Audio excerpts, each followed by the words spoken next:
एक गरीब लड़की अपनी बीमार माँ के इलाज के लिए बगदाद की गलियों में दिन रात धक्के खाकर मेहनत मजदूरी करके पैसे कमाती, 2 वक्त की रोटी और बीमार माँ की दवाइयाँ भी खरीद कर लाती। इतनी मशक्कत के बावजूद भी वो दिन को कुरान की तिलावत करती और रात में तहज्जुद के सजदे करके खुदा से रो रो कर दुआएं मांगती। फिर एक दिन उनके गाँव के अंदर एक बहुत बड़ा मालदार ताजिर तिजारत के ख्याल से आया। लड़की नौजवान और बहुत ज्यादा हसीन थी, तो ताजिर की नजर जब इस गरीब लड़की पर पड़ी तो ताजिर पूरी तरह लड़की पर फिदा हो गया।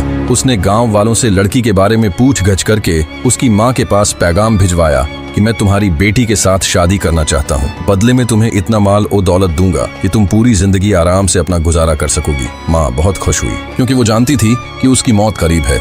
उसने बेटी को बताया कि हमारे गांव में एक अमीर ताजिर आया है और वो तुमसे शादी करना चाहता है। जब लड़की ताजिर से मिली तो ताजिर ने कहा, मैं तुमसे शादी करूंगा, लेकिन तुम्हें ये हिजाब और पर्दा छोड़ना पड़ेगा। मेरी बीवी बनकर तुम्हें मेरे साथ बाजारों में जाना होगा ताकि लोग मेरी खूबसूरत बीवी देखकर रश्क करें। लड़की ने फौरन इनकार कर दिया और कहा, माफ कीजिए, मैं अल्लाह के हुक्म के खिलाफ नहीं जा सकती। ताजिर ने कहा, सोच लो, तुम्हारी माँ मर रही है, उसके इलाज के लिए तुम्हें पैसे चाहिए होंगे, सिर्फ एक कपड़े का टुकड़ा ही तो उतारना है। लड़की रो पड़ी और वापस घर आ गई। माँ ने जब सुना तो कहा, बेटी मेरी फिक्र मत कर, मैं तुझे अल्लाह की नाफरमानी के लिए नहीं कहूंगी। ताजिर ने गुस्से में गांव वालों को भड़काया। सबने लड़की को तंग करना शुरू कर दिया। उसे कोई काम नहीं देता था। एक रात माँ की हालत बिगड़ गई।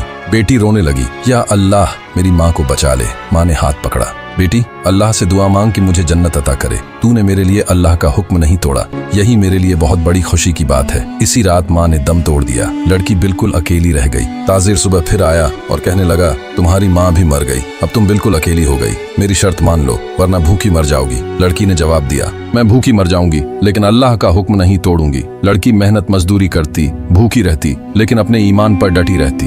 हर रात तहज्जुद में रोते हुए अल्लाह से दुआ मांगती, या अल्लाह अब तो ही मेरा सहारा है। फिर एक दिन एक बूढ़ा फकीर लड़की के पास आया। लड़की ने सारा किस्सा सुनाया। फकीर मुस्कुराया और कहा, बेटी अल्लाह अपने नेक बंदों को आजमाता है। चंद दिन बाद दूसरे शहर से एक नेक नौजवान सौदागर आया। जब उसने लड़की के बारे में सुना कि अल्लाह की रजा की खातिर उसने दौलत ठुकरा दी तो बहुत मुतासिर हुआ। उसने पैगाम भेजा, मैं तुमसे निकाह करना चाहता हूँ, मैं चाहता हूँ मेरी बीवी पर्दे में रहे। लड़की ने कबूल कर लिया। शादी के बाद नौजवान ने कहा, वो बूढ़ा फकीर मेरे वालिद थे, उन्होंने मुझे तुम्हारे बारे में बताया कि यही लड़की तुम्हारे लिए मौजू है। लड़की ने सजदे में सर रखा, या अल्लाह तूने मेरी माँ का वादा सच कर दिखाया। कुछ साल बाद वो ताजिर तिजारत में बर्बाद हो गया और भीख मांगता हुआ लड़की के घर आया। लड़की ने उसे खाना और पैसे दिए। ताजिर रोने लगा, मैंने तुम्हें गुमराह करने की कोशिश की और आज तुम मुझ पर एहसान कर रही हो। लड़की ने कहा, ये मेरे अल्लाह का करम है, तौबा कर लो और अल्लाह की तरफ लौट आओ। ताजिर ने इसी दिन तौबा कर ली। सबक, जो अल्लाह से डरे अल्लाह उसके लिए रास्ता निकाल देता है।